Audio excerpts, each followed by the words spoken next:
बिस्मिल्लाहिर्रहमानिर्रहीम अस्सलाम वालेकुम। आप देख रहे हैं मेरा यूट्यूब चैनल और मेरा नाम है अली हैदर। बहुत अरसे से मुख्तलिफ़ किस्म के व्लॉग्स बनाना चाह रहा हूँ, मैं दिखाना चाह रहा हूँ मुआशरे के मुताबिक। आजकल जो हमारे मुआशरे में हो रहा है, सबसे पहले मैं शुरू करूँगा फ़ेसबुक पे जो आजकल फ्रॉड चल रहा है। ये बहुत दफ़ा हो चुका है, बहुत लोगों के साथ हो रहा है। इसको ज़्यादा से ज़्यादा लोगों को बताएँ और ताकि कोई इन फ्रॉडियों के काबू ना आए। मेरे साथ फर्स्ट टाइम इस तरह हुआ था आज से तकरीबन 1 डेढ़ साल पहले। तो मेरे एक जानने वाले हैं, मेरे करीबी हैं, वो आउट ऑफ कंट्री होते हैं। तो उनकी सेम आईडी बना के तो उनके तमाम फ़ेसबुक फ्रेंड में रिक्वेस्ट भेजी जाती है। जैसे कि आप मेरी आईडी लगा लें। वो मेरे साथ हुआ, उनकी रिक्वेस्ट आई, फिर वो मैसेंजर पे मैसेज आना शुरू हुए। यार मैसेंजर पे सही बात नहीं हो रही, मुझे ना व्हाट्सएप नंबर दो। फिर व्हाट्सएप नंबर पे मैसेज आना शुरू हो जाता है। मैं उनकी बातों में आ गया। तो व्हाट्सएप पे वो मैसेज करते हैं, सलाम दुआ शुरू करते हैं, अस्सलाम वालेकुम क्या हाल है और कैसे हैं, नई ताज़ी ये वो। इसके साथ मैं अभी आपको वीडियो भी दिखाता हूँ थोड़ी। वो मैसेज का सिलसिला शुरू होता है। मैसेज पे बात होती रहती है, लेकिन मैं बेवकूफ़ी की तरह उनको उनकी बात मानता रहता हूँ। मैं वॉइस मैसेज कर रहा हूँ कि शायद वही हैं, लेकिन वो फर्स्ट टाइम था, मुझे पता नहीं था खैर। तो उन्होंने वो काम शुरू किया। मैसेजेस पे बात होते-होते आहिस्ता-आहिस्ता घर वालों की खैर खबर, मेरी सारी जानकारी उनके पास चली गई कि जी ये क्या हो रहा है आजकल। मैंने वो भी बता दिया, ये मैंने अपना आईडी कार्ड भी सेंड कर दिया। शायद वो उसका मिसयूज़ करें मेरी जॉब के हवाले से कि यार मैं कल को मेरी वीडियो बना के मेरी आईडी से मुताबिक किसी को मैसेज कर दिया कि मैं फ़लाँ जगह पे मुलाज़मत कर रहा हूँ और मेरा आईडी कार्ड भी चला जाता है, मेरा फ़ोन नंबर भी उनके पास चला जाता है। काफ़ी चीज़ों का मिसयूज़ किया जा सकता है। लेकिन वो इस तरह बात करते-करते सारा डाटा मेरा ले लिया उन्होंने। तो इस तरह उन्होंने कहा कि यार एक काम है आपसे, लास्ट पे ये बात मुख्तसर कि ये बात है कि मुझे आपसे एक काम है। मैंने कहा जी हुक्म करें। मैंने कहा शायद वही भाई बात कर रहे हैं, लेकिन मैं हैरान भी था कि इतने अरसे बाद 15-20 साल बाद इनको मेरी याद कैसे आ गई, और वैसे भी मेरा उनका कोई नहीं है, जोड़ नहीं है, ऐज में मुझसे बड़े थे। तो ये कैसे मेरी याद आ गई? ख़ैर उनका नाम नहीं लूँगा मैं यहाँ पे। उनकी बातों में से मुझे लगा कि कोई चक्कर है, लेकिन मैं बिल्कुल 99% उनकी बातों में आ गया था, फ्रॉड में आ गया था। अब उन्होंने कहा है जी एक काम है। मैंने कहा हुक्म करें। अच्छा यार मैंने कुछ पैसे भेजने हैं। मैंने कहा जी वेलकम। मैंने कहा शायद पता नहीं क्या वजह है, किसी को घर से खुफिया इन्होंने भेजने हो, घर में ना बताना हो, कोई 100 मामलात होते हैं। तो खैर करते-कराते उन्होंने कहा जी मैंने कुछ पैसे भेजने हैं आपको। मैंने कहा जी भेज दें, अपना अकाउंट नंबर सेंड करो। मैंने बेवकूफ़ों की तरह अपना अकाउंट नंबर सेंड कर दिया उनको। अपना आईडी कार्ड सेंड करो। ऑलरेडी मेरा नंबर तो उनके पास चला गया था। मैंने अपना अकाउंट नंबर भी सेंड कर दिया, अपना आईडी कार्ड भी सेंड कर दिया, bank number, bank account number, everything जो उनके पास चला गया। अब वो मुझे डर है किसी और को इस वजह से इस्तेमाल ना करें इस तरीके से कि ये देखें यही अकाउंट नंबर है, यही आईडी कार्ड है, मैं ये बात कर रहा हूँ, मेरा रेफरेंस से वो किसी के साथ फ्रॉड ना करें। खैर वो उन्होंने करते-कराते जी मैंने पैसे भेजने हैं। मैंने कहा जी भेज दें। मैंने के अगला हुक्म क्या है, वो पैसे ना कुछ रख लेना पास, मैं 3-4 दिन में आ रहा हूँ या 10-15 दिन में, तो मैं आके आपसे ले लूँगा। अगर इस्तेमाल करने हो तो कर लेना, लेकिन बाद में मुझे पूरे कर देना। वो टोटल तकरीबन 5 लाख की रकम होगी। मैंने कहा ठीक है। उसमें से 2 से 3 लाख आपने एजेंट को जमा करवाना है। मैंने कहा ठीक है करवा दूँगा। इत्तेफ़ाक से मैंने उन दिनों में इस्लामाबाद जाना था। मैंने कहा जी एजेंट को करवा दूँगा, बाकी आप अपने पास रख लेना, तो मैं आके आपसे ले लूँगा। मैंने कहा ठीक है। लेकिन फिर मुझे ना डाउट होना शुरू हो गया। मैंने कहा ये इनके इतने जानने वाले हैं, इतने सोर्स हैं, इनके शागिर्द, इनके दोस्त, इनके रिश्तेदार, इनके भतीजे-भांजे वो मेरी ऐज के हैं, तो ये मुझे क्यों कह रहे हैं? फिर मुझे डाउट होना शुरू हो गया। मैंने कहा ये फ्रॉड है। खैर मैं उनकी बातें सुनता रहा, मैं वॉइस मैसेज कर रहा था, वो मुझे टाइपिंग पे यानी कि मैसेज टेक्स्ट कर रहे थे।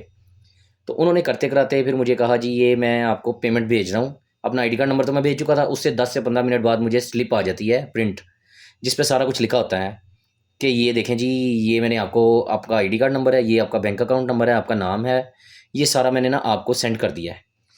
मैंने कहा ठीक है, कोई मसला नहीं, आपकी इमानत है, जब आप हुक्म करेंगे तो ये आपको वापस मिल जाएगी, मैंने क्या करने हैं?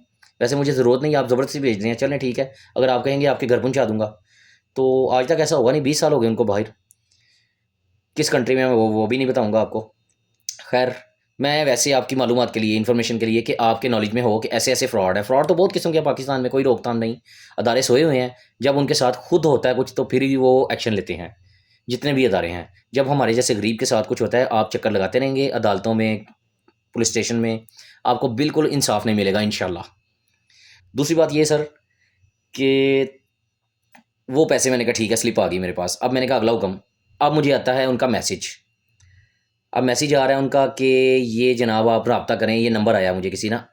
अब मैंने उस व्हाट्सएप पे रब्ता करें, मैंने व्हाट्सएप पे उनको नंबर सेव करके मैसेज किया है। ऊपर उसके उन्होंने एयरलाइन का बोर्ड लगाया हुआ था, स्काई एयर इंटरनेशनल एयरलाइन इस तरह करके ना, स्काई ट्रेवल। तो एरोप्लेन की तस्वीर लगी हुई। मैं समझ गया, मैंने कहा कोई ट्रैवल एजेंसी है, ठीक है। अब मैंने उनसे रब्ता किया, मैंने कहा जी फ़लाँ फ़लाँ भाई हैं, वो फ़लाँ कंट्री में होते हैं, उन्होंने ना मुझे ये पेमेंट सेंड की है, तो उनका हुक्म है कि आप तक पहुँचानी। तो हाँ, हाँ, ठीक है भाई, वो वाक़ई उन्होंने मेरी बात हुई है उनके साथ ये वो। तो मैंने कहा किसी और को क्यों नहीं कहा उन्होंने? पता नहीं मुझे क्यों कहा है। ठीक, ख़ैर एनीवे, उन्होंने कहा आप तक पहुँचानी है। तो सर क्या हुक्म है? हाँ जी, हाँ जी, ये जल्दी करें, पहुँचाएँ अभी भी जैसे भी करना है। मैंने कहा सर 3 से 4 दिन लगेंगे, मैंने इस्लामाबाद आना इत्तेफ़ाक से, तो मैं आके जमा करवा दूँगा, पेमेंट अभी आई नहीं। कहते वो जैसे भी करें पेमेंट आएगी 24 घंटे बाद, तो आप अपने पास से करवा दें, तो वरना उनका जो है ना वीज़ा ख़त्म हो जाएगा। मुझे थोड़ा और डाउट हो गया।